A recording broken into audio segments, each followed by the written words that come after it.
നവോത്ഥാന സമ്മേളനത്തിൽ നവോത്ഥാന ചരിത്രത്തിലെ നായകർ എന്ന വിഷയത്തെ ആസ്പദമാക്കിക്കൊണ്ട് അലി ഷാക്കിർ മുണ്ടേരി നമ്മെ അഭിമുഖീകരിക്കുന്നു. ആദരപൂർവ്വം ക്ഷണിക്കുന്നു. അസ്സലാമു അലൈക്കും വറഹ്മത്തുള്ളാഹി വബറകാതുഹു. ഇന്നൽ ഹംദലില്ലാഹ് നഹ്മദുഹു വനസ്തഈനുഹു വനുഅ്മിനു ബിഹി വനതവക്കലു അലൈഹി വനഊദു ബില്ലാഹി മിൻ ശുറൂരി അൻഫുസിനാ വമിൻ സയ്യിആതി അഅമാലിനാ മൻ യഹ്ദിഹില്ലാഹു ഫലാ മുദില്ല ലഹു വമൻ യുദ്ലിൽ ഫലാ ഹാദിയ ലഹു. അഷ്ഹദു അൻ ലാ ഇലാഹ ഇല്ലല്ലാഹു വഹ്ദഹു ലാ ശരീക ലഹു അഷ്ഹദു അന്ന മുഹമ്മദൻ അബ്ദുഹു വറസൂലുഹു അർസലഹു ബിൽ ഹുദാ വദീനിൽ ഹഖ് ലിയുദ്ഹിറഹു അലദ്ദീനി കുല്ലിഹി വലൗ കരിഹൽ മുശ്രികൂൻ. അല്ലാഹുമ്മ സ്വല്ലി അലാ മുഹമ്മദി വഅലാ ആലി മുഹമ്മദ് കമാ സ്വല്ലൈത അലാ ഇബ്രാഹീമ വഅലാ ആലി ഇബ്രാഹീം ഇന്നക ഹമീദും മജീദ്. അല്ലാഹുമ്മ ബാരിക് അലാ മുഹമ്മദി വഅലാ ആലി മുഹമ്മദ് കമാ ബാരക്ത അലാ ഇബ്രാഹീമ വഅലാ ആലി ഇബ്രാഹീം ഇന്നക ഹമീദും മജീദ്. അമ്മാ ബഅദ് ഫഇന്ന ഖൈറൽ ഹദീഥി കിതാബുല്ലാഹ് വഖൈറൽ ഹദിയ്യി ഹദിയ്യു മുഹമ്മദിൻ സ്വല്ലല്ലാഹു അലൈഹി വസല്ലം വശർറൽ ഉമൂരി മുഹ്ദസാതുഹാ വകുല്ല ബിദ്അത്തിൻ ളലാല വകുല്ല ളലാലത്തിൻ ഫിന്നാർ. യാ അയ്യുഹല്ലദീന ആമനൂ ഇത്തഖുല്ലാഹ ഹഖ്ക തുഖാതിഹി വലാ തമൂതുന്ന ഇല്ലാ വഅൻതും മുസ്ലിമൂൻ. അഊദു ബില്ലാഹി മിനശ് ശൈത്വാനിർ റജീം. ബിസ്മില്ലാഹിർ റഹ്മാനിർ റഹീം. ഹുവല്ലദീ ബഅസ ഫിൽ ഉമ്മiyyin റസൂലൻ മിൻഹും യത്ലൂ അലൈഹിം ആയാതി വയുസക്കിഹിം വയുഅല്ലിമുഹുമുൽ കിതാബ വൽ ഹിക്മ വഇൻ കാനൂ മിൻ ഖബ്ലു ലഫീ ളലാലിൻ മുബീൻ. സ്നേഹമുള്ള സഹോദരന്മാരെ, സഹോദരിമാരെ, സർവശക്തനായ പടച്ചതമ്പുരാൻ്റെ വിധിവിലക്കുകൾ ജീവിതത്തിലുടനീളം കൃത്യമായി കാത്തു സൂക്ഷിക്കണം എന്ന് ഓർമ്മപ്പെടുത്തുകയാണ്. നശ്വരമായ ഈ ജീവിതത്തിലെ ഓരോ വാക്കുകൾക്കും നോക്കുകൾക്കും ചിന്തകൾക്ക് പോലും നാളെ അള്ളാഹുവിൻ്റെ കോടതിയിൽ കൃത്യമായ വിചാരണയെ നേരിടേണ്ടി വരുമെന്നും നാളിതുവരെ സമ്പാദിച്ച സമ്പാദ്യങ്ങൾക്കോ സന്താനങ്ങൾക്കോ സ്വാധീനങ്ങൾക്കോ സ്നേഹബന്ധങ്ങൾക്കോ സ്ഥാനമാനങ്ങൾക്കോ നേതാക്കൾക്കോ ഒന്നും പടച്ചറബിൻ്റെ കോടതിയിൽ നമ്മെ സഹായിക്കുവാനോ സംരക്ഷിക്കുവാനോ സാധിക്കുകയില്ല എന്ന തിരിച്ചറിവോടുകൂടി അവനവൻ്റെ പരലോകരക്ഷയ്ക്കാവശ്യമായ സൽക്കർമ്മങ്ങൾ അവനവൻ തന്നെ ഏതു സമയത്തും വന്നെത്തിയേക്കാവുന്ന മരണത്തിനു മുമ്പേ ചെയ്തു വെക്കണമെന്നും അള്ളാഹുവിൻ്റെ ശിക്ഷ ഭീകരമാണ് എന്നതിനാലും ഏറ്റവും ചെറിയ ശിക്ഷ പോലും അസഹ്യമായതിനാലും ശിക്ഷയ്ക്ക് വിധേയമാകുന്ന ചെറുതും വലുതുമായ എല്ലാ തെറ്റുകുറ്റങ്ങളിൽ നിന്നും പരിപൂർണമായി വിട്ടുനിൽക്കണമെന്നും സ്നേഹപൂർവം ഓർമ്മപ്പെടുത്തുകയാണ്. അള്ളാഹുവിനെ സൂക്ഷിച്ച് ജീവിക്കുന്ന മുത്തഖികളാവാൻ സർവശക്തൻ നമുക്കേവർക്കും തൗഫീഖ് നൽകുമാറാവട്ടെ. ഈ ഒരുമിച്ച് കൂടിയതിനെ, പറയുന്നതിനെ, കേൾക്കുന്നതിനെ ഒക്കെ പരലോകത്ത് ഉപകരിക്കുന്ന സ്വാലിഹായ കർമ്മമായി നാഥൻ സ്വീകരിക്കുമാറാവട്ടെ.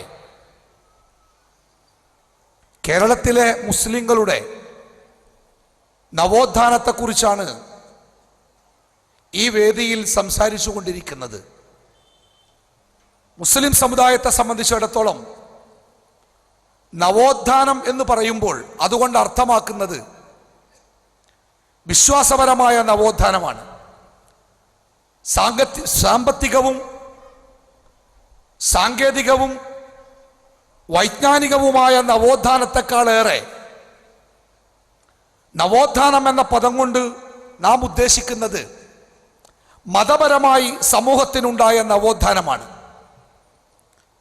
കേരളത്തിലേക്കുള്ള ഇസ്ലാമിൻ്റെ വരവ് ഏത് കാലഘട്ടത്തിലാണ് ഉണ്ടായത് എന്നത് കൃത്യമായി രേഖപ്പെടുത്തപ്പെട്ടിട്ടില്ല. നബി സല്ലല്ലാഹു അലൈഹി വസല്ലമയുടെ കാലത്തുണ്ടായി എന്ന് വാദിക്കുന്ന ആളുകളുണ്ട്. പ്രവാചകന്റെ കാലശേഷം 2 നൂറ്റാണ്ടുകൾക്ക് ശേഷമാണ് കേരളത്തിലേക്കുള്ള ഇസ്ലാമിൻ്റെ വരവുണ്ടായത് എന്ന് വാദിക്കുന്നവരുണ്ട്. രണ്ടു കൂട്ടർക്കും അവരുടേതായ തെളിവുകളുണ്ടെങ്കിലും രണ്ട് തെളിവുകളും ചരിത്രത്തിന്റെ കൃത്യമായ പിൻബലമില്ലാത്തവയാണ്. അതുകൊണ്ട് ഏതും വിശ്വസിക്കാം. നബി സല്ലല്ലാഹു അലൈഹി വസല്ലമയുടെ കാലത്ത് സിലോണിലേക്ക് പുറപ്പെട്ട ഒരു യാത്രാ സംഘം കേരളത്തിന്റെ തീരത്ത് വന്നിറങ്ങുകയും ആ പ്രദേശം ഭരിക്കുന്ന പെരുമാൾ രാജാക്കന്മാരിൽപ്പെട്ട ചേരമാൻ പെരുമാൾ എന്ന രാജാവ് അവർക്ക് ആതിഥേയത്വം നൽകുകയും അവരോട് കാര്യങ്ങൾ അന്വേഷിക്കുകയും അവരുടെ നാട്ടിൽ വന്ന ഒരു പ്രവാചകനെ കുറിച്ച് അറിയുകയും ചെയ്തു എന്നാണ്. ആ സംഘത്തോട് രാജാവ് ആവശ്യപ്പെട്ടത്, നിങ്ങൾ സിലോണിൽ നിന്ന് തിരിച്ചു പോകുമ്പോൾ എന്നെയും നിങ്ങളുടെ കൂടെ കൊണ്ടുപോകണം. തൻ്റെ നാട്ടുകാരോട് പറയാതെ, തൻ്റെ കുടുംബത്തോട് പറയാതെ രാജ്യത്തിൻ്റെ ഭരണമൊക്കെ കൃത്യമായി ചില ആളുകളെ ഏൽപ്പിച്ച് ചേരമാൻ പെരുമാൾ രാജാവ് അവരുടെ കൂടെ മക്കയിലേക്ക് പുറപ്പെട്ടു എന്നാണ്. റസൂലുള്ളാഹി സ്വല്ലല്ലാഹു അലൈഹി വസല്ലമയുടെ മുമ്പിൽ എത്തുകയും പ്രവാചകന്റെ നാവിൽ നിന്ന് വിശുദ്ധ ഖുർആൻ കേൾക്കുകയും പ്രവാചകന്റെ മുമ്പിൽ നിന്ന് അദ്ദേഹം ഇസ്ലാം മതം വിശ്വസിക്കുകയും ചെയ്തു. അല്പകാലം പ്രവാചകന്റെ കൂടെ ജീവിച്ച് അദ്ദേഹം നാട്ടിലേക്ക് മടങ്ങുമ്പോൾ വഴിമധ്യേ രോഗിയായി മരണപ്പെടുകയും മരിക്കുന്നതിന് മുമ്പ് താൻ ഇസ്ലാം മതം സ്വീകരിച്ചിട്ടുണ്ട് എന്നും ഇസ്ലാമിന്റെ പ്രവർത്തകർക്ക് നാട്ടിൽ ആവശ്യമായ സൗകര്യങ്ങളും സന്നാഹങ്ങളും ഒക്കെ ഒരുക്കി കൊടുക്കണമെന്ന് ഒരു കത്ത് തൻ്റെ കൂട്ടാളികളെ ഏൽപ്പിച്ച് അദ്ദേഹം മരണപ്പെട്ടു എന്നാണ് ഒരു കഥ. ഇതിന് ചരിത്രത്തിന്റെ എന്തോളം പിൻബലമുണ്ട് എന്നത് ചിന്തിക്കേണ്ടതാണ്. റസൂലുള്ളാഹി സ്വല്ലല്ലാഹു അലൈഹി വസല്ലമയുടെ മുമ്പിൽ ഒരുപാട് ഭരണാധികാരികളും ഒരുപാട് രാജാക്കന്മാരും വന്നത് രേഖപ്പെടുത്തപ്പെട്ടിട്ടുണ്ട്. ആ കൂട്ടത്തിലൊന്നും ഇന്ത്യയിൽ നിന്നോ കേരളത്തിൽ നിന്നോ വന്ന ഈ ഒരു ചേരമാൻ പെരുമാളിനെ കുറിച്ചുള്ള പരാമർശങ്ങളില്ല. രണ്ടാമത്തേത്, അറബിയിൽ നിന്ന് കച്ചവടത്തിന് വേണ്ടി കേരളത്തിലെത്തിയ മാലിക് ബിൻ ദീനാർ എന്ന ഒരു വ്യക്തിയും അദ്ദേഹത്തിന്റെ കൂട്ടാളികളുമാണ് കേരളത്തിൽ ഇസ്ലാം മതത്തിന്റെ വിത്തുപാകിയത് എന്നാണ് മറ്റൊരു വിശ്വാസം. റസൂലുള്ളാഹി സ്വല്ലല്ലാഹു അലൈഹി വസല്ലമയുടെ സഹാബത്തിന്റെ കൂട്ടത്തിൽ മാലിക് ബിൻ ദീനാർ എന്ന് പേരുള്ള ഒരു സഹാബിയെ കുറിച്ച് എവിടെയും പരാമർശമില്ല. താബിയുകൾക്ക് ശേഷമുള്ള കാലഘട്ടത്തിലാണ് മാലിക് ബിൻ ദീനാർ എന്ന ഒരു വ്യക്തിയുടെ പേര് ഇസ്ലാമിന്റെ ചരിത്രത്തിൽ നമ്മൾ കാണുന്നത്. പക്ഷേ കേരളത്തിന്റെ ചരിത്രം എഴുതിയ മുസ്ലിങ്ങളും അമുസ്ലിങ്ങളുമായ ചരിത്രകാരന്മാരിൽ മിക്കവരും ഈ മാലിക് ബിൻ ദീനാറിന്റെയും ഈ ചേരമാൻ പെരുമാളിന്റെയും കഥ ചെല്ലു വ്യത്യാസത്തോടുകൂടി രേഖപ്പെടുത്തിയിട്ടുണ്ട്. അതുകൊണ്ട് വിശ്വസിക്കാം, വിശ്വസിക്കാതിരിക്കാം. രണ്ടായിരുന്നാലും ഇസ്ലാമിന്റെ ആദ്യകാലത്ത് കേരളക്കരയിൽ ഇസ്ലാം മതം കടന്നു വന്നിട്ടുണ്ട് എന്ന് വിശ്വസിക്കാനാണ് കൂടുതൽ തെളിവുകൾ. ഇസ്ലാമിന്റെ പ്രബോധനത്തിന് വേണ്ടി കടന്നു വന്ന പ്രബോധകന്മാരിൽ കൂടിയല്ല കേരളക്കരയിൽ ഇസ്ലാം മതം പ്രചരിച്ചത്. കച്ചവടത്തിന് വേണ്ടി കേരളത്തിന്റെ തീരത്തെത്തിയ അറബികളിൽ കൂടിയായിരുന്നു ആ ഇസ്ലാമിന്റെ പ്രചാരണം എന്നത് തർക്കമറ്റ വസ്തുതയാണ്.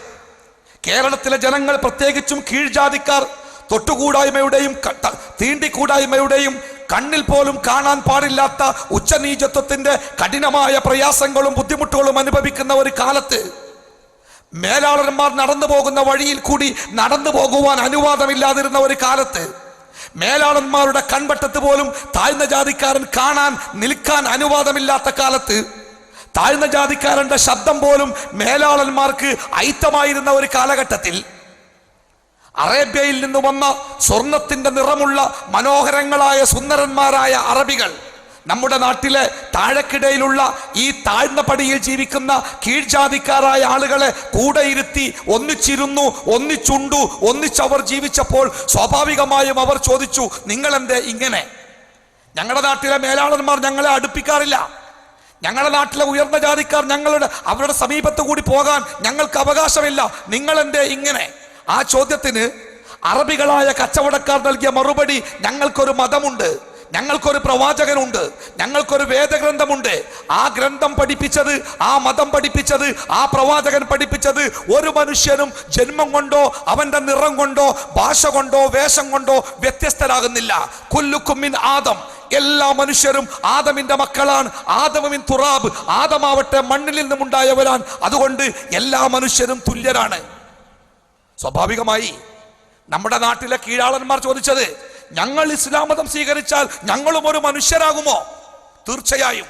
കൂട്ടത്തോടുകൂടി വില്യം ലോഗനൊക്കെ ചരിത്രം രേഖപ്പെടുത്തിയത് 10 കൊല്ലം കൊണ്ട് 50,000 കീഴാളന്മാർ ഇസ്ലാമിലേക്ക് കടന്നു വന്നത് രേഖപ്പെടുത്തിയിട്ടുണ്ട് എന്ന് ചരിത്രത്തിൽ നമുക്ക് കാണാൻ സാധിക്കും. കൂട്ടമായിട്ടാണ് ഇസ്ലാമിലേക്ക് വന്നത്. ഈ വന്നയാളുകൾ സമൂഹത്തിലെ മേലാളന്മാരായിരുന്നില്ല, താഴ്ന്ന ജാതിക്കാരായ ആളുകൾ. പക്ഷേ കടലിൽ ജോലി ചെയ്യുന്ന അറബികളുടെയും കരയിലുള്ള സാമൂതിരി രാജാവിൻ്റെയും ഇടയിലുള്ള കച്ചവടത്തിന്റെ ഇടനിലക്കാരായി ഈ ആളുകൾ മാറി. സാമ്പത്തികമായി അവർക്ക് പുരോഗതി ഉണ്ടായി. അതുകൊണ്ട് തന്നെ സാമൂതിരി രാജാവിന്റെ രാജ്യത്ത് ആ ജനങ്ങൾക്ക് അവരുടേതായ സ്ഥാനമാനങ്ങൾ ഉണ്ടായി. അറബികളിൽ നിന്ന് നേരിട്ട് ഇസ്ലാം മതം പഠിച്ചവരായതുകൊണ്ട് അവരുടെ ഇസ്ലാം വക്രതയില്ലാത്ത ഇസ്ലാമായിരുന്നു. ഒരു രസകരമായ ഒരു കുറിപ്പ് ഞാൻ ഈ അടുത്ത കാലത്ത് വായിച്ചത്, ലോകത്ത് ഇസ്ലാം കടന്നു ചെന്ന അറബ് രാജ്യങ്ങളല്ലാത്ത രാജ്യങ്ങളുടെ കൂട്ടത്തിൽ അറബി ഭാഷ കൃത്യമായി വായിക്കുന്ന ഒരേ ഒരു ജനവിഭാഗം കേരളത്തിലെ മുസ്ലിങ്ങളാണെന്ന. അഊദു ബില്ലാഹി മിനശ് ശൈത്താനിർ റജീം എന്ന് ലോകത്ത് അമേരിക്ക മുതൽ ആഫ്രിക്ക വരെയുള്ള രാജ്യങ്ങളിലെ ആളുകളോട് നമ്മൾ ഓതാൻ പറഞ്ഞാൽ ആ അഊദു പല രൂപത്തിലാ വരും. അഊസു ആകും, അത് അഊദു ആകും, പല കോലത്തിൽ വരും. വലല്ലാലീൻ എന്ന പദം അത് പറയാൻ ആവശ്യപ്പെട്ടാൽ അത് പറയുന്നത് പല കോലത്തിലാണ്. നമ്മുടെ തൊട്ടടുത്ത തമിഴ്നാട്ടിലെ ഒരു മുസ്ലിമിനോട് വലല്ലാലീൻ എന്ന് പറഞ്ഞാൽ, കർണാടകയിലെ ഒരാളോട് പറഞ്ഞാൽ, ബംഗാളി പറഞ്ഞാൽ, ആന്ധ്രയിൽ നിന്ന് പറഞ്ഞാൽ, മഹാരാഷ്ട്രയിൽ നിന്ന് പറഞ്ഞാൽ, പാകിസ്ഥാനും അഫ്ഗാനിസ്ഥാനിയും പറഞ്ഞാൽ അത് വ്യത്യസ്തമാണ്. കേരളത്തിലെ മുസ്ലിങ്ങളാണ് അറബി ഭാഷ അതിന്റെ കൃത്യമായ രൂപത്തിൽ വായിക്കുന്ന ഒരു ചെറു വിഭാഗം ആളുകൾ എന്ന് രേഖപ്പെടുത്തിയ ഒരു രേഖയാണ് ഞാൻ വായിച്ചത്. അതിന് കാരണം പറഞ്ഞത് അറബികളുടെ ചുണ്ടിൽ നിന്ന് നേർക്ക് നേരെ ഭാഷ പഠിക്കുകയും ഇസ്ലാം മതം പഠിക്കുകയും ചെയ്തവരായിരുന്നു കേരളത്തിലെ മുസ്ലിങ്ങളുടെ പൂർവികർ എന്നതാണ്. സാമൂതിരി രാജാവിന്റെ രാജ്യത്ത് അവർക്ക് നിലയും വിലയും ഉണ്ടായി. സമൂഹത്തിലെ ഉന്നതന്മാരായി വളരെ കൃത്യമായിട്ട് എടുത്തു പറയത്തക്ക അന്ധവിശ്വാസങ്ങളും അനാചാരങ്ങളും ഇല്ലാത്ത ഒരു സമൂഹമായി അവർ ജീവിച്ചു വരുമ്പോഴാണ് മുസ്ലിം സമുദായത്തിന്റെ മേൽ ഒരു ഇടുത്തി എന്ന പോലെ 1498 വാസ്കോ ഡ ഗാമ കാപ്പാട് വന്ന് കപ്പലിറങ്ങുന്നത്. വാസ്കോ ഡ ഗാമ ഇന്ത്യയിൽ വന്നത് കച്ചവടത്തിന് വേണ്ടിയാണ് എന്ന് നമ്മളൊക്കെ സ്കൂളിലെ പാഠപുസ്തകത്തിൽ പഠിച്ചിട്ടുണ്ട്. പക്ഷേ വാസ്കോ ഡ ഗാമ എന്തിനു വേണ്ടിയാണ് ഇന്ത്യയിലേക്ക് വന്നത് എന്ന് ചരിത്രം പരിശോധിക്കുമ്പോൾ ലോക ചരിത്രം എഴുതിയ ചരിത്രകാരന്മാർ വക്രതയില്ലാതെ എഴുതി വെച്ചത് വാസ്കോ ഡ ഗാമ ഇന്ത്യയിൽ വന്നത് കുരിശ് യുദ്ധത്തിൽ മുസ്ലിങ്ങളിൽ നിന്നുണ്ടായ നാശനഷ്ടങ്ങൾക്ക് മുസ്ലിങ്ങളോട് പ്രതികാരം ചെയ്യുവാൻ വേണ്ടിയാണ് പോർച്ചുഗീസ് നാവികനായ വാസ്കോ ഡ ഗാമ ഇന്ത്യയിലെത്തിയത്. മുസ്ലിം സ്പെയിനിനെ തകർത്തെറിഞ്ഞ് യൂറോപ്പിലെ സഖ്യകക്ഷികളായ ക്രൈസ്തവ രാഷ്ട്രങ്ങൾ ഒന്നിച്ചുകൂടി മുസ്ലിം സ്പെയിനിനെ ഇല്ലാതാക്കിയ ശേഷമാണ് ലോകത്തിന്റെ ഏതു ഭാഗത്താണ് മുസ്ലിങ്ങൾ സ്വസ്ഥമായി ജീവിക്കുന്നത്, ലോകത്തിന്റെ ഏതു ഭാഗത്ത് നിന്നാണ് മുസ്ലിങ്ങൾക്ക് സാമ്പത്തികമായ ഊർജം ലഭിക്കുന്നത്, ആ ഭാഗത്ത് ചെന്ന് ഇസ്ലാമിന്റെ മുസ്ലിങ്ങളുടെ സാമ്പത്തികമായ ഊർജത്തെ ഇല്ലാതാക്കുക എന്ന ശ്രമം കുരിശ് യുദ്ധക്കാർ കൂടിയാലോചിച്ചുണ്ടാക്കിയ ഒരു തന്ത്രമായിരുന്നു. അതിന്റെ ഭാഗമായിട്ടാണ് ആ കാലഘട്ടത്തിൽ ക്രൈസ്തവ രാഷ്ട്രങ്ങളുടെ നേതൃത്വം ഏറ്റെടുക്കുന്ന പോർച്ചുഗീസ് രാജാവിന്റെ ദൂതനായിട്ടാണ് വാസ്കോ ഡ ഗാമ കാപ്പാട് വന്ന് കപ്പലിറങ്ങുന്നത്. വളരെ കുറഞ്ഞ കാലം കൊണ്ട് അദ്ദേഹം തന്റെ ദൗത്യം പൂർത്തിയാക്കി. സാമൂതിരിയെ തെറ്റിദ്ധരിപ്പിച്ച് അറബികളും മലയാളക്കരയും ഉണ്ടായിരുന്ന കച്ചവട ബന്ധം പരിപൂർണമായി അവസാനിപ്പിച്ചു. റസൂലുള്ളാഹി സ്വല്ലല്ലാഹു അലൈഹി വസല്ലമ പ്രവാചകനാകുന്നതിന് മുമ്പേ അറബികൾക്ക് കേരളത്തിന്റെ തീരവുമായി കച്ചവട ബന്ധങ്ങൾ ഉണ്ടായിരുന്നു. ആ കച്ചവട ബന്ധങ്ങളെ പരിപൂർണമായിട്ട് ഇല്ലാതാക്കി വാസ്കോ ഡ ഗാമയുടെ തന്ത്രങ്ങൾ ആ കച്ചവടം യൂറോപ്പിലേക്ക് മാറ്റപ്പെട്ടു. സാമൂതിരി രാജാവിന്റെ മുമ്പിൽ ഉന്നത സ്ഥാനമുണ്ടായിരുന്ന മുസ്ലിങ്ങളോട് പ്രത്യേകമായ വെറുപ്പോടുകൂടി വൈരാഗ്യത്തോടുകൂടി വാസ്കോ ഡ ഗാമ പെരുമാറി. തലമുറകളായി സാമൂതിരി രാജാവിന് വേണ്ടി പടക്കപ്പലുകൾ നയിച്ച സാമൂതിരി രാജാവിന് നേരെ സമുദ്രത്തിൽ കൂടി വരുന്ന ഏത് ഉപദ്രവങ്ങളെയും തടഞ്ഞ കുഞ്ഞാലി മരക്കാന്മാരിലെ അവസാനത്തെ 4ാമത്തെ കുഞ്ഞാലി മരക്കാരെ പോർച്ചുഗീസ് സൈന്യം പിടിച്ചുകൊണ്ടുപോകുന്നത് സാമൂതിരി രാജാവിന്റെ കൊട്ടാരത്തിൽ നിന്നാണ്. കുഞ്ഞാലി മരക്കാരെ പിടിക്കാൻ കഴിയാതെ വന്നപ്പോ സാമൂതിരി രാജാവിനെ സ്വാധീനിച്ച് കുഞ്ഞാലി മരക്കാരോട് കൊട്ടാരത്തിൽ ഹാജരാവാൻ പറഞ്ഞ് ആ കൊട്ടാരത്തിൽ നിന്നാണ് കുഞ്ഞാലി മരക്കാരെ പോർച്ചുഗീസുകാർ പിടിച്ചുകൊണ്ടുപോകുന്നത്. അദ്ദേഹത്തെ കൊണ്ടുപോയി ഗോവയിൽ കൊണ്ടുപോയി അംഗവിച്ഛേദം വരുത്തി അദ്ദേഹത്തിന്റെ തല ഉപ്പിലിട്ട് അതൊരു കുന്തത്തിന്റെ മേൽ നാട്ടിവെച്ചു എന്നാണ് ചരിത്രത്തിൽ പറയുന്നത്. മുസ്ലിങ്ങളോടുള്ള തീർത്താൽ തീരാത്ത വൈരാഗ്യത്തിന്റെ അടയാളമായിരുന്നു ആ കൊലപാതകം. കേരളത്തിന്റെ തീരപ്രദേശങ്ങളിൽ പാർത്തിരുന്ന മുസ്ലിങ്ങൾക്ക്, മാപ്പിളമാർക്ക് വൈദേശിക ശക്തികളുടെ ദുരന്തപൂർണമായ അക്രമത്തിൽ പിടിച്ചു നിൽക്കാൻ കഴിയാത്ത അവസ്ഥയുണ്ടായി. ഹജ്ജിന് വേണ്ടി മക്കയിലേക്ക് പോയ കച്ചവട സംഘം ഹജ്ജിന് പോയി തിരിച്ചു വരുന്ന ഹാജിമാരെ 300ഓളം ഹാജിമാരെ പുറം കടലിലിട്ട് അവരെ കത്തിച്ചു കളഞ്ഞ് അത് കത്തിത്തീരുന്നത് വരെ ആഘോഷത്തോടുകൂടി നോക്കി നിന്ന വൈദേശിക പട്ടാളത്തിന്റെ ചിത്രം ലോകത്തിന്റെ ചരിത്രത്തിൽ കണ്ണുനീരിന്റെ പുകമറയില്ലാതെ നമുക്ക് വായിച്ചെടുക്കാൻ കഴിയില്ല. അത്രയും ക്രൂരമായി പെരുമാറി.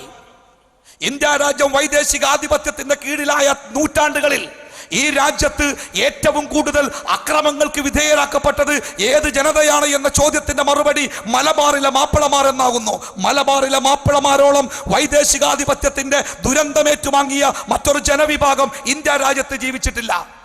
തങ്ങൾക്കാകെ അറിയുന്ന കച്ചവടമെന്ന ഒരൊറ്റ ഏർപ്പാട് തീരപ്രദേശങ്ങളിൽ നടക്കാതെ വന്നപ്പോ കേരളത്തിന്റെ തീരപ്രദേശങ്ങളിലുള്ള മാപ്പിളമാർ കടലിലേക്ക് വന്നിറങ്ങുന്ന നദികളിൽ കൂടി ഉൾപ്രദേശങ്ങളിലേക്ക് താമസം മാറ്റി. അങ്ങനെയാണ് ചാലിയാറിന്റെയും കടലുണ്ടിപ്പുഴയുടെയും ഒക്കെ തീരത്ത് ഒരു നിസ്കാര പള്ളിയും ആ നമസ്കാര പള്ളിയെ ആശ്രയിച്ച് മുസ്ലിങ്ങൾ മാത്രം പാർക്കുന്ന പട്ടണങ്ങൾ തിരുരങ്ങാടി പോലെ, ഫറൂഖിനെ പോലെ, മമ്പാടിനെ പോലെ, അരീക്കോട് പോലെ, എടവണ്ണ പോലെയുള്ള മുസ്ലിം ഭൂരിപക്ഷ പ്രദേശങ്ങൾ ഉണ്ടായത് കേരളത്തിന്റെ തീരപ്രദേശങ്ങളിൽ നിന്ന് നദികളിൽ കൂടി ഉൾവലിയാൻ ശ്രമിച്ച മാപ്പിളമാരുടെ ജീവിതം കൊണ്ടാണ് എന്ന് ചരിത്രം രേഖപ്പെടുത്തിയിട്ടുണ്ട്. കച്ചവടം മാത്രം അറിയായിരുന്ന ഈ മുസ്ലിങ്ങൾ ഉൾപ്രദേശങ്ങളിൽ ജീവിക്കുവാൻ വേണ്ടി പ്രയാസപ്പെട്ടു. അവരുടെ വിശ്വാസവും അവരുടെ സാംസ്കാരികവും തകർന്നടിയുന്ന അവസ്ഥയുണ്ടായി. അവസാനം ജന്മിമാരുടെ ഔദാര്യങ്ങൾ പറ്റി ആ ജന്മിമാർ കൊടുത്ത ഭൂമിയിൽ കൃഷി ചെയ്തും കർഷകരായും ജോലി ചെയ്തും ആ സമൂഹം പതുക്കെ പതുക്കെ പച്ചപിടിച്ചു. ടിപ്പു സുൽത്താന്റെയും ഹൈദരലിയുടെയും വരവ് മലബാറിലെ മാപ്പിളമാർക്ക് ചില നേട്ടങ്ങൾ ഉണ്ടാക്കി, എന്നാൽ അതിലേറെ കോട്ടങ്ങൾ ഉണ്ടായി. ടിപ്പു സുൽത്താനും ഹൈദരലിയും മുസ്ലിങ്ങളെ സഹായിച്ചു എന്ന വാർത്ത പ്രചരിപ്പിക്കുകയും ടിപ്പു സുൽത്താനെയും ഹൈദരലിയെയും ഇല്ലാതാക്കിയ ഇംഗ്ലീഷുകാർ മലബാറിലെ മാപ്പിളമാരുടെ കൈകളിൽ ഉണ്ടായിരുന്ന സകല ഭൂമിയും അത് തിരിച്ചു പിടിച്ച് ജന്മിമാർക്ക് തിരിച്ചു കൊടുത്ത ദുരന്തപൂർണമായ സംഭവം ചരിത്രത്തിലുണ്ടായി. സകല ഭൂമിയും മുസ്ലിങ്ങളുടെ കയ്യിലുള്ള സകലമാന സ്വത്തും അവർ മലബാറിലെ ജന്മികൾക്ക് തിരിച്ചു പിടിച്ചു കൊടുത്തു. മുസ്ലിമീങ്ങൾ ഒന്നുമില്ലാത്ത വെറും കൈയോടുകൂടിയായി തീർന്നു.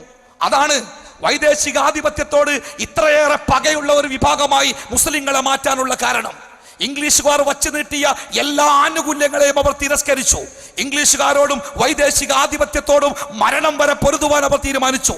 ഖിലാഫത്ത് സമരം പോലും ഈ പോരാട്ടത്തിന്റെ ഭാഗമായിരുന്നു.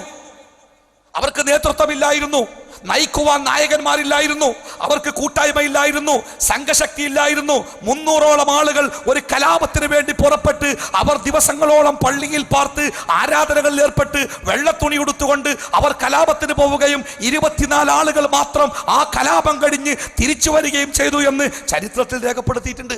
അത്രയും ക്രൂരമായ മർദ്ദനങ്ങൾക്ക് അവർ വിധേയരായി. ഇന്ത്യയുടെ ഭരണഘടന എഴുതിയപ്പോ ബി.ആർ. അംബേദ്കർ ഇന്ത്യയിലെ മുസ്ലിം സമൂഹത്തിന് സംവരണം ഏർപ്പെടുത്തി കൊടുത്തിട്ടുണ്ട്. എന്തുകൊണ്ടാണ് ഈ സംവരണം? അതിന് പറഞ്ഞ കാരണം ചരിത്രപരമായ കാരണം എന്നാണ്. എന്താണ് ഈ ചരിത്രപരമായ കാരണം? ഇന്ത്യയിലെ ഒട്ടുമിക്ക ജനവിഭാഗങ്ങളെയും സമുദായങ്ങളെയും സംഘങ്ങളെയും മതങ്ങളെയും ബ്രിട്ടീഷുകാരൻ ആനുകൂല്യങ്ങൾ കൊടുത്ത് ബ്രിട്ടീഷുകാരന്റെ ചൊൽപ്പടിക്ക് കീഴിൽ നിർത്തിയപ്പോൾ ഒരാനുകൂല്യങ്ങൾക്കും വഴങ്ങാതെ വൈദേശികരോട് അവസാനം വരെ പൊരുതിയ പാരമ്പര്യമാണ് മുസ്ലിം സമുദായത്തിന്. അവർ അവരുടെ ഭാവി മറന്നു, അവരുടെ സമ്പത്ത് മറന്നു, അവരുടെ ഭാവിയിൽ ജനിക്കാൻ പോകുന്ന തലമുറകളെ കുറിച്ച് മറന്നു. തങ്ങളുടെ ജീവനും സ്വത്തും മുഴുവനും അവർ വൈദേശികർക്കെതിരെ ഉപയോഗിച്ചു. അതിന്റെ നന്ദി എന്നോണമാണ് ഇന്ത്യ രാജ്യത്തിന്റെ ഭരണഘടനയിൽ മുസ്ലിങ്ങൾക്ക് ജനസംഖ്യാനുപാതികമായ സംവരണം ഉണ്ടാവണം. എല്ലാ ജനങ്ങളും ബ്രിട്ടീഷുകാരന്റെ ആനുകൂല്യങ്ങൾ വാങ്ങി വളർച്ചയിലേക്കും പുരോഗതിയിലേക്കും പോയപ്പോൾ ആ ബ്രിട്ടീഷുകാരനോട് അവസാനം വരെ പൊരുതി രാജ്യത്തിന്റെ സ്വാതന്ത്ര്യത്തിന് വേണ്ടി പൊരുതിയ ഒരു ജനവിഭാഗത്തിന് അർഹമായത് കൊടുക്കേണ്ടതുണ്ട് എന്ന തീരുമാനമാണ് സംവരണത്തിന്റെ പിന്നിൽ. അതാരുടെയും ഔദാര്യമല്ല. നമ്മുടെ വാപ്പമാർ ഈ ലോകത്തിന് വേണ്ടി അല്ല, ഈ രാജ്യത്തിന് വേണ്ടി അധ്വാനിച്ചതിന്റെ പ്രതിഫലത്തിന്റെ ഒരു ചെറിയ ഭാഗമാകുന്നു ഗവൺമെന്റ് അനുവദിച്ചു തരുന്ന നമ്മുടെ സംവരണങ്ങളെന്ന് നമ്മൾ മറക്കരുത്. എന്തായിരുന്നാലും 1498 ശേഷം അഥവാ വാസ്കോഡഗാമയുടെ വരവിന് ശേഷം കേരളത്തിലെ മുസ്ലിങ്ങളുടെ സാമ്പത്തിക അവസ്ഥയിൽ മാത്രമല്ല മതപരമായ അവസ്ഥയിലും വല്ലാത്ത മാറ്റമുണ്ടായി. ഇസ്ലാം മതത്തിലേക്ക് കടന്നു വന്ന ആളുകളൊക്കെയും ഞാൻ പറഞ്ഞല്ലോ താഴ്ന്ന ജാതിക്കാരായ ആളുകളായിരുന്നു. ഈ താഴ്ന്ന ജാതിക്കാരായ ആളുകൾക്ക് എന്താണ് ഇസ്ലാമിക വിശ്വാസത്തിന്റെ അന്തസത്ത, എന്താണ് അതിന്റെ പ്രത്യേകത, അതിന്റെ പ്രാധാന്യം എന്താണ്, അത് പറഞ്ഞു കൊടുക്കാൻ നാട്ടിൽ സംവിധാനങ്ങൾ ഉണ്ടായിരുന്നില്ല. ഇന്നിപ്പോ ഒരാൾ ഇസ്ലാം മതത്തിലേക്ക് കടന്നു വരികയാണെങ്കിൽ നമ്മൾ അയാളെ എങ്ങോട്ടാ പറഞ്ഞയക്കുക?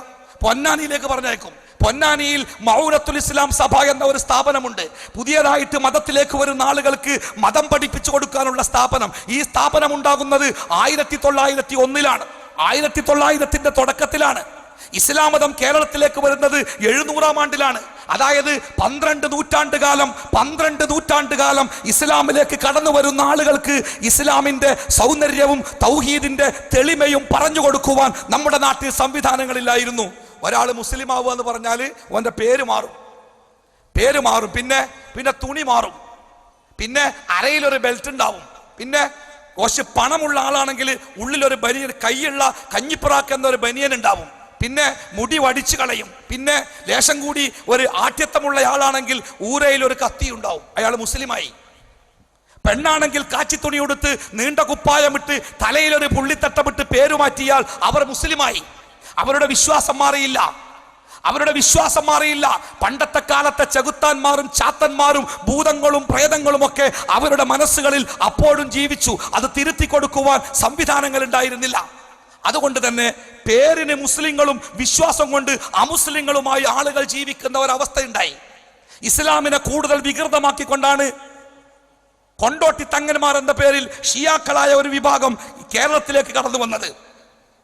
പട്ടാണി വംശജനായ അഹമ്മദ് ഷാ, അയാളൊരു ഷിയാ പണ്ഡിതനാണ്. കൊണ്ടോട്ടി ആസ്ഥാനമായി അദ്ദേഹം താമസിക്കുകയും കേരളത്തിന്റെ മലബാറിന്റെ തീരപ്രദേശങ്ങളിൽ ഷിയാ വിശ്വാസങ്ങൾ, നേരത്തെ പറഞ്ഞതുപോലെയുള്ള അന്ധവിശ്വാസങ്ങൾ, പാട്ടും ബെയ്ത്തും മാലകളുമായിട്ട് സമൂഹത്തിന്റെ മനസ്സിലേക്ക് കള്ളക്കഥകൾ കുത്തിവെച്ച് ഇസ്ലാമിന്റെ പാഠങ്ങളിൽ നിന്ന് സമൂഹത്തെ അകറ്റുന്ന പാഠങ്ങൾ പഠിപ്പിക്കപ്പെട്ടു. കൊണ്ടോട്ടി കൈക്കാർക്കെതിരെ, കൊണ്ടോട്ടി വിഭാഗത്തിനെതിരെ പൊന്നാനി കൈക്കാരായ വിഭാഗം പൊരുതിയെങ്കിലും അവസാനം പൊന്നാനി വിഭാഗവും കൊണ്ടോട്ടിക്കാർക്ക് കീഴടങ്ങുന്ന സങ്കടകരമായ അവസ്ഥയാണ് ചരിത്രത്തിൽ നമുക്ക് വായിച്ചെടുക്കാൻ സാധിക്കുക. മുസ്ലിങ്ങളെ സംബന്ധിച്ചിടത്തോളം, ഞാൻ നേരത്തെ പറഞ്ഞു, മുസ്ലിങ്ങളെ സംബന്ധിച്ചിടത്തോളം നവോത്ഥാനം എന്ന് പറയുന്നത് ഖുർആനിലേക്കും സുന്നത്തിലേക്കുള്ള മടക്കമാണ്. ഹബീബായ റസൂലുള്ളാഹി സ്വല്ലല്ലാഹു അലൈഹി വസല്ലമ ഈ ലോകത്തോട് യാത്ര ചോദിക്കുന്നതിന് മുമ്പ് നമ്മളെ ബോധ്യപ്പെടുത്തിയത്, ഞാൻ നിങ്ങൾക്ക് വിട്ടേച്ചു പോകുന്നത് സിംഹാസനങ്ങളോ സാമ്രാജ്യങ്ങളോ സമ്പത്തോ അല്ല. തറക്തു ഫീകും അംറൈൻ, 2 കാര്യങ്ങളെ ഞാനിതാ നിങ്ങൾക്ക് വിട്ടുപോകുന്നു. ആ 2 കാര്യങ്ങളെ നിങ്ങൾ മുറുകെ പിടിക്കുന്നിടത്തോളം കാലം നിങ്ങൾക്ക് പിഴവ് പറ്റുകയില്ല. ഇതൊരു പച്ച സത്യമാണ്. ലോകം ഏതെല്ലാം സമയത്ത് ലോകത്തിലെ മുസ്ലിങ്ങൾ ഇസ്ലാമിന്റെ വഴിയിലേക്ക്, ഖുർആനിലേക്കും സുന്നത്തിലേക്കും തിരിച്ചു വന്നോ അന്നൊക്കെ ലോകത്തിലെ മുസ്ലിങ്ങൾക്ക് പ്രതാപമുണ്ടായിട്ടുണ്ട്, അവർക്ക് ഇസ്സത്തുണ്ടായിട്ടുണ്ട്, അവർക്ക് സ്ഥാനമാനങ്ങൾ ഉണ്ടായിട്ടുണ്ട്. ഏതെല്ലാം കാലഘട്ടങ്ങളിൽ ഖുർആനിൽ നിന്നും ഹദീസിൽ നിന്നും ഈ സമൂഹം അകന്നു പോയിട്ടുണ്ടോ അന്നൊക്കെ ഈ സമൂഹത്തിന് പ്രയാസങ്ങളും ബുദ്ധിമുട്ടുകളും കഷ്ടപ്പാടുകളും അധപ്പതനവും അപമാനവും ഉണ്ടായിട്ടുണ്ട്. അതുകൊണ്ട് തന്നെ ഖുർആനിലേക്കും സുന്നത്തിലേക്കുമുള്ള തിരിച്ചുവരവാണ് മുസ്ലിം ഉമ്മത്തിന്റെ നവോത്ഥാനത്തിന്റെ മാർഗമെന്ന തിരിച്ചറിവ്. വേറെ ഒരു മാർഗമില്ല. വിദ്യാഭ്യാസം കൊണ്ട് സമൂഹം നന്നാവോ? നിങ്ങൾക്ക് അഭിപ്രായം ഉണ്ടോ വിദ്യാഭ്യാസം കൊണ്ട് നന്നാവുന്നു? വിദ്യാഭ്യാസം കൊണ്ട് സമൂഹം നന്നാകുമെങ്കിൽ നമ്മുടെ നാട്ടിലെ ഏറ്റവും നല്ല മനുഷ്യന്മാരെ കാണേണ്ടത് നമ്മുടെ കോളേജ് ക്യാമ്പസുകളിലല്ലേ? നേരെ മറിച്ച് ഏറ്റവും കൂടുതൽ മയക്കുമരുന്നുകൾ വിൽക്കുന്നത്, ഏറ്റവും കൂടുതൽ പ്രസിദ്ധീകരണങ്ങൾ വിറ്റഴിക്കപ്പെടുന്നത്, ഏറ്റവും കൂടുതൽ തോന്നിയാസങ്ങൾ നടക്കുന്നത്, ഏറ്റവും കൂടുതൽ വൃത്തികേടുകൾ നടക്കുന്നത് നമ്മുടെ ക്യാമ്പസുകളിലല്ലേ? വിദ്യാഭ്യാസം മനുഷ്യനെ നന്നാക്കുന്നില്ല, സമ്പത്ത് മനുഷ്യനെ നന്നാക്കുന്നില്ല, ആധുനിക ടെക്നോളജി മനുഷ്യനെ നന്നാക്കുന്നില്ല, മനുഷ്യൻ കണ്ടെത്തിയ പുതിയ പുതിയ കണ്ടെത്തലുകൾ മനുഷ്യനെ നന്നാക്കുന്നില്ല. മനുഷ്യനെ നന്നാക്കാൻ കൃത്യമായ ധാർമ്മിക ബോധമുണ്ടാവണം. മനുഷ്യനെ നന്നാവാൻ അല്ലാഹു തആല നിശ്ചയിച്ച കൃത്യമായ നിയമ സംവിധാനങ്ങൾ മനുഷ്യന്മാർ പാലിച്ചിരിക്കണം. ആ നിയമ സംവിധാനമാണ് ഖുർആനും ഹദീസും എന്ന തിരിച്ചറിവ്. 703 മുതൽ 767 കാലഘട്ടങ്ങളിൽ ജീവിച്ച ഇമാം അബു ഹനീഫ, 717 മുതൽ 801 വരെ കാലഘട്ടത്തിൽ ജീവിച്ച ഇമാം മാലിക്, 769 മുതൽ 820 വരെ കാലഘട്ടത്തിൽ ജീവിച്ച ഇമാം ഷാഫി, 778 മുതൽ 885 വരെ കാലഘട്ടത്തിൽ ജീവിച്ച ഇമാം അഹ്മദ് ബിൻ ഹംബൽ, 1263 മുതൽ 1328 വരെ ജീവിച്ച ഇമാം ഇബ്നു തൈമിയ, 1703 മുതൽ 1792 വരെ ജീവിച്ച മുഹമ്മദ് ബിൻ അബ്ദുൽ വഹാബ്, 1865 മുതൽ 1865 മുതൽ 1935 വരെ ജീവിച്ച സയ്യിദ് റഷീദ് റിള. മുസ്ലിം ലോകത്ത് നവോത്ഥാനത്തിന്റെ ചരിത്രം പറയുമ്പോൾ നമ്മൾ ഉയർന്നു കേൾക്കുന്ന ചില പേരുകളാണത്. ഈ പേരുകളുടെ ഒക്കെ പ്രത്യേകത ആ പേരുകളിലുള്ള വ്യക്തികൾ ഈ ലോകത്ത് അല്ലെങ്കിൽ മുസ്ലിം സമൂഹത്തിൽ ഉണ്ടാക്കാൻ ശ്രമിച്ച മാറ്റം എന്ന് പറയുന്നത് സാമ്പത്തികമായ അധികാരത്തിൻ്റെതായ രാഷ്ട്രീയമായ മാറ്റങ്ങളായിരുന്നില്ല. ഖുർആനിലേക്കും സുന്നത്തിലേക്കും ജനങ്ങളെ തിരിച്ചു വിളിക്കുക, അവരുടെ മനസ്സിലുള്ള അന്ധകാരത്തിൽ നിന്നും അന്ധവിശ്വാസത്തിൽ നിന്നും അവരെ അടർത്തിയെടുക്കുക, ഇസ്ലാമിന്റെ ശീതളമായ തെളിഞ്ഞ വഴിയിലേക്ക് അവരെ ക്ഷണിക്കുക എന്ന ഉത്തരവാദിത്തമാണ് ഈ കാലഘട്ടങ്ങളിലെ പണ്ഡിതന്മാരൊക്കെയും നിർവഹിച്ചത്. കേരളക്കരയിൽ ഒറ്റക്കൊറ്റക്കായുള്ള വ്യക്തികളുടെ ശ്രമങ്ങൾ നൂറ്റാണ്ടുകൾക്ക് മുമ്പേ ആരംഭിച്ചു. മലബാറിലെ സലഫി പ്രസ്ഥാനത്തിന് വേണ്ട മണ്ണൊരുക്കുന്നതിൽ ഏറ്റവും പ്രധാനപ്പെട്ട പങ്കുവഹിച്ച വ്യക്തിയാണ് വെളിയങ്കോട്ടുകാരനായിരുന്ന സാമൂഹ്യ പരിഷ്കർത്താവ് സയ്യിദ് സനാഉള്ള മക്തി തങ്ങൾ. 1847 ജനിച്ച് 1912 അദ്ദേഹത്തിന്റെ മരണം. 847 ജനിച്ച് 1912 മരണപ്പെട്ട സയ്യിദ് സനാഉള്ള മക്തി തങ്ങൾ കേരളത്തിലെ ഇസ്ലാഹി പ്രസ്ഥാനത്തിന്റെ, കേരളത്തിലെ സലഫി പ്രസ്ഥാനത്തിന്റെ, കേരളത്തിന്റെ നവോത്ഥാന പ്രവർത്തനത്തിന്റെ വേരുകൾ നമ്മൾ അന്വേഷിച്ച് ചെല്ലുമ്പോൾ ആ വേരുകൾ എത്തി നിൽക്കുന്നത് സനാഉള്ള മക്തി തങ്ങളുടെ പ്രവർത്തനങ്ങളിലാണ് എന്ന് നമുക്ക് കാണാൻ പറ്റും. അന്ധവിശ്വാസത്തിന്റെയും അനാചാരത്തിന്റെയും നാട്ടിൽ ക്രൈസ്തവ മിഷണറിമാർ ഗവൺമെന്റിന്റെ സഹായത്തോടുകൂടി, ബ്രിട്ടീഷ് ഗവൺമെന്റിന്റെ സഹായത്തോടുകൂടി രാജ്യത്ത് മിഷണറി പ്രവർത്തനങ്ങൾക്ക് ഊർജം നൽകിയിരുന്ന ഒരു കാലഘട്ടത്തിൽ മുസ്ലിങ്ങളെ ക്രൈസ്തവരായി പരിവർത്തിപ്പിക്കുവാനും മുസ്ലിം സ്ത്രീകളെ പട്ടാളക്കാരെ ഉപയോഗിച്ച് ക്രൂരമായി ബലാത്സംഗം ചെയ്ത് അവരിൽ ക്രൈസ്തവരായ കുട്ടികളെ ജനിപ്പിക്കുവാനും രോഗം മൂലമോ പ്രയാസങ്ങൾ കൊണ്ടോ കഷ്ടപ്പെടുന്ന മുസ്ലിം കുടുംബങ്ങളെ ദത്തെടുത്ത് അവരെ ക്രൈസ്തവവൽക്കരിക്കുവാനും മാരകമായ രോഗങ്ങൾ പിടിപെട്ട് ഗ്രാമങ്ങളിൽ മയ്യത്തുകൾ മറവ് ചെയ്യാൻ പോലും ആളില്ലാത്ത വിധം ആളുകൾ കൊന്നൊടുക്കപ്പെട്ടപ്പോൾ അവിടുത്തെ കുട്ടികളെ ഏറ്റെടുത്ത് ആ കുട്ടികളെ ക്രൈസ്തവരാക്കി മാറ്റുവാനുമൊക്കെയുള്ള കഠിനമായ ശ്രമങ്ങൾ നാട്ടിലുണ്ടായിരുന്നു. ഈ സമയത്ത് ക്രൈസ്തവ മിഷണറിമാർക്കെതിരെയും സമൂഹത്തിൽ അന്ധവിശ്വാസം പ്രചരിപ്പിക്കുന്ന സമൂഹത്തിലെ ഷിയ നേതാക്കന്മാർക്കെതിരെയും ഒരേപോലെ പൊരുതിയ പാരമ്പര്യമാണ് സനാഉള്ള മക്തി തങ്ങളുടേത്. അദ്ദേഹം സർക്കാർ ഉദ്യോഗസ്ഥനായിരുന്നു, എമ്പാടും വിദ്യാഭ്യാസം നേടിയിട്ടുണ്ടായിരുന്നു. പക്ഷേ ഇസ്ലാമിക പ്രബോധനത്തിന് തന്റെ ഉദ്യോഗം ഒരു തടസ്സമാകുമെന്ന് കണ്ടപ്പോൾ ആ ഉദ്യോഗം ഒഴിവാക്കി 24 മണിക്കൂറും മലബാറിലും കൊച്ചിയിലുമായി ഇസ്ലാമിക ദഅവത്തിന് വേണ്ടി, ഇസ്ലാഹിന് വേണ്ടി, സമൂഹത്തെ സമുദ്ധരിക്കാൻ വേണ്ടി അദ്ദേഹം ഓടിപ്പാഞ്ഞു. സമൂഹത്തിൽ അദ്ദേഹത്തിന് 2 ശത്രുക്കൾ ഉണ്ടായി. ഒന്ന് സമൂഹത്തിലെ യാഥാസ്ഥികന്മാർ, ഖുർആനിനെയും സുന്നത്തിനെയും പേടിക്കുന്ന യാഥാസ്ഥികന്മാർ അദ്ദേഹത്തിന്റെ ശത്രുവായി ഒന്ന്. രണ്ടാമത്തേത് ക്രൈസ്തവ മിഷണറിമാർക്കെതിരെയുള്ള പ്രവർത്തനത്തിന്റെ ഫലമായി ഭരണകൂടം അദ്ദേഹത്തിന്റെ ശത്രുവായി. 2 കൂട്ടരും അദ്ദേഹത്തെ ഒരുപോലെ പീഡിപ്പിച്ചു. 2 കൂട്ടരുടെയും പീഡനങ്ങൾക്കിടയിൽ നിന്നുകൊണ്ടും സനാഉള്ള മക്തി തങ്ങൾ തന്റെ പ്രവർത്തനം ഭംഗിയായി നിർവഹിച്ചു. വളരെ മനോഹരമായ ഉദാഹരണങ്ങൾ കാണാം. ഒരിക്കൽ അദ്ദേഹം സനാഉള്ള മക്തി തങ്ങൾ മുസ്ലിമല്ല എന്ന് നാട്ടിലെ 40ഓളം പണ്ഡിതന്മാർ ഫത്വ ഇറക്കി ഒപ്പിട്ടിട്ട് സനാഉള്ള മക്തി തങ്ങൾ മുസ്ലിമല്ല, അദ്ദേഹത്തെ ഇസ്ലാം എന്ന് പോലും പുറത്താക്കി. ആ തക്കത്തിനാണ് ക്രൈസ്തവ മിഷണറിമാർ ഒരു തുറന്ന വേദിയിൽ ഒരു സംവാദം സംഘടിപ്പിക്കുന്നത്. അവർ മുസ്ലിങ്ങളെ വെല്ലുവിളിച്ചു. ഞങ്ങളുടെ വെല്ലുവിളി സ്വീകരിക്കാൻ ആരുണ്ട്? മുസ്ലിം സമുദായത്തിലെ പണ്ഡിതന്മാർക്ക് ബൈബിൾ അറിയില്ല, അവരത് പഠിച്ചിട്ടില്ല. മക്തി തങ്ങളാണ് ആകെ പഠിച്ചത്. മക്തി തങ്ങളാവട്ടെ ഇസ്ലാം എന്ന് പുറത്തുമാണ്. അതുകൊണ്ട് മിഷണറിമാർ ധൈര്യത്തോടു കൂടി വെല്ലുവിളിച്ചു, ഞങ്ങളെ വെല്ലുവിളി സ്വീകരിക്കാൻ ആണായിട്ട് ഏതെങ്കിലും മുസ്ലിങ്ങളുണ്ടോ?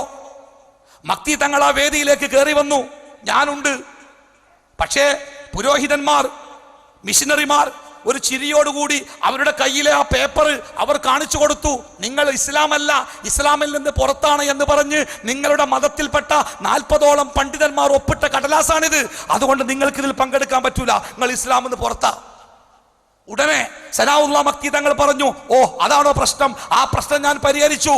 അശ്ഹദു അല്ലാ ഇലാഹ ഇല്ലല്ലാഹ് വ അശ്ഹദു അന്ന മുഹമ്മദൻ റസൂലുള്ളാഹ്, ഞാൻ ഇതാ മുസ്ലിം ആയിരിക്കുന്നു, ഇനി നമുക്ക് സംവാദത്തിൽ ഏർപ്പെടാം. എത്രയെത്ര ഉദാഹരണങ്ങൾ! കളിയാക്കിയും ഗൗരവത്തിലും അദ്ദേഹവുമായി എത്രയെത്ര ഏറ്റുമുട്ടലുകൾ. ഒരിക്കൽ ഒരു മിഷണറി പ്രവർത്തകൻ അദ്ദേഹത്തോട് കളിയാക്കിക്കൊണ്ട് ചോദിച്ചു അത്രേ, നിങ്ങളുടെ നബി അള്ളാഹുവിന്റെ അടുക്കൽ വലിയ സ്ഥാനമുള്ളയാളല്ലേ? അതെ.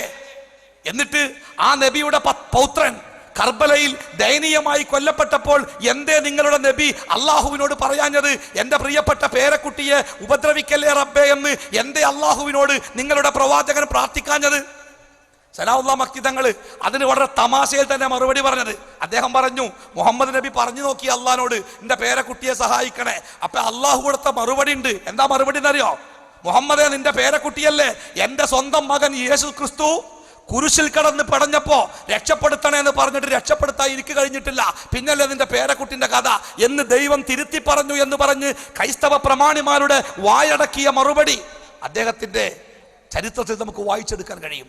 ഈ രൂപത്തിൽ ഒരേ സമയത്ത് പൗരോഹിത്യത്തോടും അതേ സമയത്ത് തന്നെ ഇസ്ലാമിന്റെ പൊതുശത്രുക്കളായ മിഷണറിമാരോടും ഒരേ സമയത്തിൽ പൊരുതി സനാഉല്ലാ മക്കി തങ്ങൾ. ആ പേര് നമുക്ക് ഇസ്ലാഹി പ്രസ്ഥാനത്തിന്റെ ചരിത്രത്തിൽ മറക്കാൻ കഴിയാത്തതാ.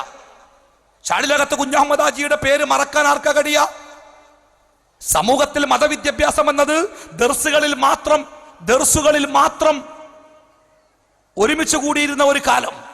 സാധാരണക്കാരുടെ മതവിദ്യാഭ്യാസം നിഷേധിക്കപ്പെട്ടിരുന്നു. പാതിരാ പ്രസംഗങ്ങൾ മാത്രമാണ് ആകപ്പാടെ ഒരു മാർഗമുള്ളത്. ആ പാതിരാ പ്രസംഗങ്ങളാവട്ടെ നീണ്ടു നിൽക്കുന്ന വയലുകളും പിന്നെ കുറെ കഥകളും പിന്നെ കുറെ പിരിവുകളുമായിട്ട് മാറി. അവിടെ മതം പഠിപ്പിക്കപ്പെട്ടില്ല. അവിടെയാണ് തിരുരങ്ങാടിക്കാരനായ ചാടിലകത്ത് കുഞ്ഞഹമ്മദ് ഹാജി എന്ന മഹാപണ്ഡിതൻ അദ്ദേഹം വാഴക്കാട് പോയി ഒരു ദർസ് ആരംഭിക്കുന്നത്. നമ്മുടെ ഇന്നത്തെ മദ്രസയുടെ പൂർവ്വരൂപമാണത്. ചുമരിൽ ബോർഡ് വെച്ച് ആ ബോർഡിൽ ചോക്ക് കൊണ്ട് അക്ഷരങ്ങൾ എഴുതി ദീന് പഠിപ്പിക്കുന്ന ബെഞ്ചും ഡെസ്കും ഇട്ടുകൊണ്ടുള്ള സംവിധാനം. അതിന് അദ്ദേഹം മദ്രസ എന്ന പേര് കൊടുത്തു. ആ പേരിനെയും അദ്ദേഹത്തിന്റെ സംവിധാനത്തെയും നിശിതമായിട്ട് എതിർത്തു നാട്ടിലെ യാഥാസ്ഥിക വിഭാഗം. മദ്രസ എന്ന് പറഞ്ഞാൽ അത് നരകത്തിലേക്കുള്ള വഴിയാണ്. മദ്രസ എന്ന പദത്തിന്റെ ഒന്നാമത്തെ മീമ് ജഹന്നം എന്ന പദത്തിന്റെ അവസാനത്തെ മീമാണ്. അതുകൊണ്ട് മദ്രസയിലേക്ക് ഒരു കുട്ടി പോയാൽ ആ കുട്ടി ജഹന്നമിലെത്തുമെന്ന് അവർ പ്രസംഗിച്ചു. ഇന്ന് ചിലപ്പോഴൊക്കെ നമ്മൾ കേൾക്കാറുണ്ട്, അന്ന് മദ്രസ പ്രസ്ഥാനത്തെ എതിർത്തവര് ഇന്ന് അവർ സ്വയം അവകാശപ്പെടുകയാണ്, ഞങ്ങൾക്കാണ് രാജ്യത്ത് ഏറ്റവും കൂടുതൽ മദ്രസകൾ ഉള്ളത് എന്ന്. ആയിക്കോട്ടെ, നമുക്കതിൽ സന്തോഷമേ ഉള്ളൂ. മറ്റൊരു കാര്യം കൂടി ഏറെ സന്തോഷിപ്പിച്ചു. പണ്ട് ഇസ്ലാഹി പ്രസ്ഥാനത്തിന്റെ നേതാക്കന്മാര് സമൂഹത്തോട് പുരോഗതി വേണമെങ്കിൽ ഇംഗ്ലീഷ് ഭാഷ പഠിക്കണമെന്ന് പറഞ്ഞപ്പോ ഇംഗ്ലീഷ് നരകത്തിലെ ഭാഷയാണ്, പഠിച്ചുകൂടാ എന്ന് പറഞ്ഞ് മാറി നിന്നവർ, അവരുടെ പാരമ്പര്യത്തിൽപ്പെട്ട ഒരു കുട്ടി ഓക്സ്ഫോർഡ് ഡിക്ഷണറിയിൽ ഉണ്ടായ ഒരു തെറ്റ് തിരുത്തി ലോകത്തിന്റെ കണ്ണു തുറപ്പിച്ചു എന്ന് പത്രങ്ങളിൽ വാർത്തകൾ വായിച്ചപ്പോ ഈ പണിയെടുത്ത മാലപ്പടക്കങ്ങൾ കഴുത്തിലേറ്റുവാങ്ങി ജീവൻ പോലും പണയപ്പെടുത്തി സമൂഹത്തിന് വിദ്യാഭ്യാസം കൊടുക്കുവാൻ വേണ്ടി പണിയെടുത്ത ആ പൂർവികരായ നേതാക്കന്മാരുടെ അധ്വാനങ്ങൾ സാർത്ഥമായല്ലോ എന്ന് സന്തോഷത്തോടു കൂടി ഓർമ്മിക്കുവാൻ അത്തരം രംഗങ്ങൾ കളമൊരുക്കുന്നുണ്ട്. ചാടിലകത്ത് കുഞ്ഞഹമ്മദ് ഹാജി അദ്ദേഹം വായക്കാട് വെച്ച് തന്റെ പ്രവർത്തനങ്ങൾക്ക് മുന്നോട്ട് കൊണ്ടുപോകാൻ സാധിക്കാത്ത അവസ്ഥയിൽ അദ്ദേഹത്തിന് നാട് വിട്ടു പോകേണ്ട അവസ്ഥയുണ്ടായി. പക്ഷേ അദ്ദേഹത്തിന് കുറെ നല്ല ശിഷ്യന്മാരുണ്ടായിരുന്നു. MCCയെ പോലെയുള്ള ആ ശിഷ്യന്മാർ കേരളത്തിന്റെ പല ഭാഗങ്ങളിലും ഈ മദ്രസ പ്രസ്ഥാനം തുടങ്ങി. ആ മദ്രസയാണ് സത്യത്തിൽ കേരളത്തിലെ മുസ്ലിങ്ങൾക്ക് ഈ സാമൂഹിക നവോത്ഥാനം ഉണ്ടാക്കിയതിന്റെ ഏറ്റവും പ്രധാന കാരണക്കാരൻ. ഞാനൊരിക്കൽ മക്കയിൽ വിശുദ്ധ ഹറമിൽ വെച്ച് ഖുർആൻ ഓതിക്കൊണ്ടിരിക്കെ എൻ്റെ തൊട്ടടുത്തിരിക്കുന്ന ആ നാട്ടുകാരനായ ഒരു അറബി, അയാൾ എന്നെങ്ങനെ ശ്രദ്ധിച്ചു, എടുത്ത് ഇന്നെങ്ങനെ അയാൾ തോണ്ടി വിളിച്ചു. എന്നിട്ട് എന്നോട് ചോദിച്ചു, നിങ്ങളെ പേരെന്താ? ഞാൻ പേര് പറഞ്ഞു. അദ്ദേഹം എന്നോട് ചോദിച്ചു, ഏത് നാട്ടുകാരനാ? ഞാൻ പറഞ്ഞു, ഇന്ത്യയാണ്.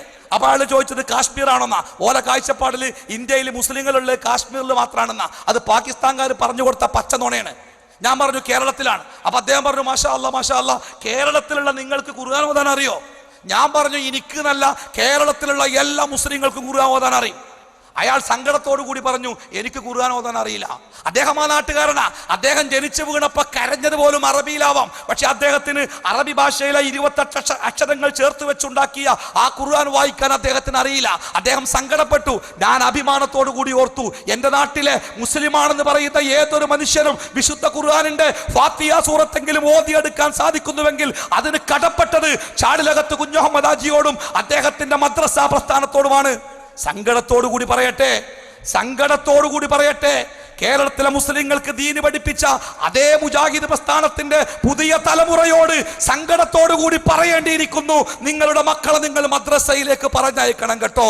+2 പഠിക്കുന്ന, ഡിഗ്രി പഠിക്കുന്ന, PGക്ക് പഠിക്കുന്ന കുട്ടിക്ക് ഒരായത്ത് പോലും തെറ്റുകൂടാതെ ഓതാൻ അറിയാത്ത ദുരന്തത്തിലേക്ക് നമ്മുടെ സമൂഹം വീണുപോയിട്ടുണ്ടെങ്കിൽ അതിന്റെ കാരണം മദ്രസ പ്രസ്ഥാനത്തോട് നാം കാണിച്ച അവഗണനയാണ്. ഏറ്റിയാൽ പൊന്താത്ത പുസ്തകക്കെട്ടുമായി ഇംഗ്ലീഷ് മീഡിയത്തിലേക്ക് മക്കളെ പറഞ്ഞയക്കാനുള്ള തിരക്കിൽ നമ്മൾ അവർക്ക് നഷ്ടപ്പെടുത്തിയത് അള്ളാഹുവിന്റെ ദീനാണ് എന്നത് നമ്മൾ മറക്കാതിരിക്കണം. ഒരുപാട് ആളുകളുടെ പേരുകൾ നമുക്ക് ഓർക്കാനുണ്ട്.